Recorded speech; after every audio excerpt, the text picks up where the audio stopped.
Hey everybody, my name's Matt. We got a 2013 Subaru WRX here. I'm with my buddy Steve from Steve O's Ventures, and we're just today we're gonna replace the downpipe on this thing with a Invidia high performance catted downpipe.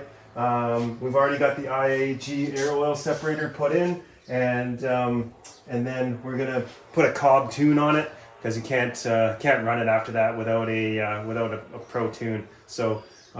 Yeah, I appreciate Steve's help. Cool, and then we're also pulling the oil pan off, and we're doing a pickup on there, right? Yeah, oil pickup, high flow pickup. And we'll dig into some plugs, spark plugs, and do a compression test while we're down there, and jack the motor up, see how it goes. We'll highlight you guys in the video here, show you some of the highlights, and thanks for watching. Should be a good time. All right. All right, here we got the intercooler off, and we're taking out the downpipe bolts. We've sprayed them for about a week straight here to try and loosen them up. They're coming out pretty good. Some of them are actually loose. So we'll get the rest of these out and get that downpipe out of the way. What do we got here? So this is our Invidia high performance downpipe, and the part number there. Nice. And that's gonna improve the exhaust flow, as you can tell. Way more. Yeah, it's got the dual inlets, and then on the stock one, it's blocked off on the one side.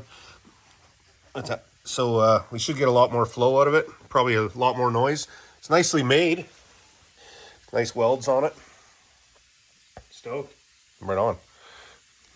So, moving right along. In order to get the oil pan off down below, we've got the motor mounts undone and the cover done. We've got to pull the dipstick tube out. So to get the dipstick tube out, we got to remove this guy here. It's just 3 bolts and the wiring harness. 10 mil going in from this side, and then it was a couple of 12 mils from the top like this. And we fish this up out of the way. Now we can access this little 10 mil down here to pull the top part of the dipstick tube out. Once we get the dipstick tube out of the way, we'll head on down below and pop out all the bolts on the oil pan. We're going to have to jack the engine up a little bit to get at the back bolts, and we'll slip that out of there. Once we get her up in the air, we'll show you some more footage. All right, here we're looking at the IAG Windage tray, this guy here. And over here we got the IAG Oil Pickup. Real nice looking stuff. Got an O-ring seal on it. Comes with all the hardware. There's the part numbers there. That's for the pickup. This is the Windage tray. We'll get that oil pan off and get these guys installed.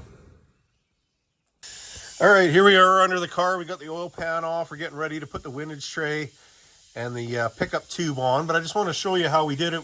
We have the video we watched was an automatic transmission, and they were jacking the engine up from the around the transmission area. We tried, but the weight of the engine was acting as a counterbalance, so we couldn't get the engine to move. It was basically just lifting up the back of the transmission. So and we were jacking it right here. So what we ended up doing was jacking it right here. We made some blocks out of some 3x3s, and or actually right here, we put the blocks right on these bolts on the motor mounts. Motor mounts are undone. We undid a couple of transmission mounts. We used 2 jacks, and we just pressed it up here on each side. And once we got it jacked up high enough, we got some nice hardwood wooden blocks, and we put them in between the motor mount and the frame to give us enough clearance to work on it. So now that we've got it all jacked up, we've got the oil pan off, and we got everything cleaned up. We'll go ahead and swap these out. I'll give you a little video when we get that back, and then we'll get the oil pan and stuff back on. We had to take the dipstick tube up, and we just undid it up top like I showed you earlier. And we just tie strapped it up out of the way to give us some room while we were working. And yes, so far it's a little awkward getting this clean. We used some emery cloth, or not emery cloth, some Scotch-Brite pads. And we got some, actually found ourselves some old brake clean that actually works. And we rinsed everything out, made sure it was nice and clean. We'll prime the engine with the oil before we fire it up. But yeah, it's looking good. All right, here we are putting up the Windage tray. We're using the supplied Allen bolts. They're 5 mils, but you're gonna need a longer socket. So if you want to use the bolts that are supplied, you could go ahead and use the ones with a 10 mil head that came out probably. But if you want to use the supplied hardware, I put a dot of blue Loctite, this stuff on there. It's kind of a paste so it doesn't run and drip out, just as a precaution. It's not going to drip out or get in the way. So 5 mil long, and then you're going to need inch-pound torque wrench, 60 inch-pounds if you want to torque this. So we'll go ahead and just run them up by hand first, and then we're going to go ahead and torque them. And we're just going to do that in a X pattern.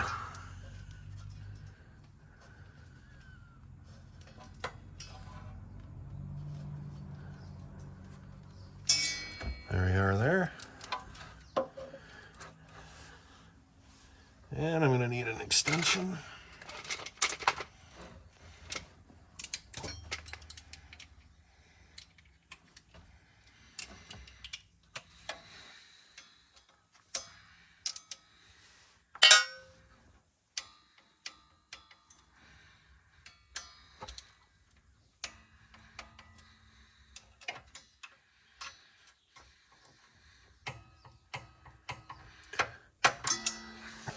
So there it is, looks good. All right, we got the windage tray and the oil pickup installed. I had to take these bolts out because I wasn't thinking that the bolt passes through the two pieces at once. So I've taken them out, reinstalled it all, torqued them with a little bit of Loctite on there. It looks great. So now we're going to install the oil pan with some fresh silicone. And once we get that done, we'll be able to drop the motor back down, pull these blocks of wood out.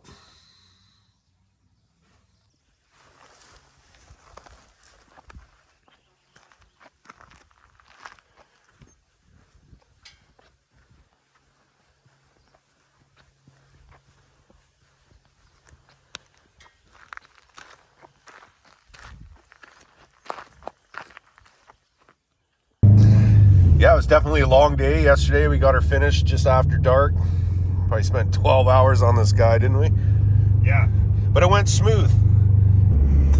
All right, so with the tuner there, we went on the website, performed all the updates on the tuner, and then we just used the particular octane tune that was built right into it, and we downloaded that into the car. But we saved the stock tune so we can return it to stock if necessary.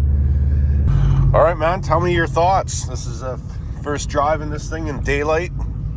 Yeah, I'm loving it. It's way more throaty. It's got some definite balls to it, and there was probably close to a 10% increase in power, and it seems like it's a lot more in the low end, which is nice. Gets stuck into it. Starts picking up around 3,500, and then as far as you want to take it. I still got to route the cabling and figure out the gauges. There's a million different options for how you set this thing up, and so I'm pretty stoked for it. That's a Cobb tuner. Is there a number on it or anything? That's the Cobb Accessport, yeah.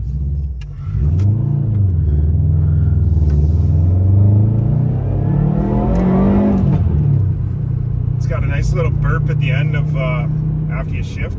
That's pretty sweet. Never used to be there before.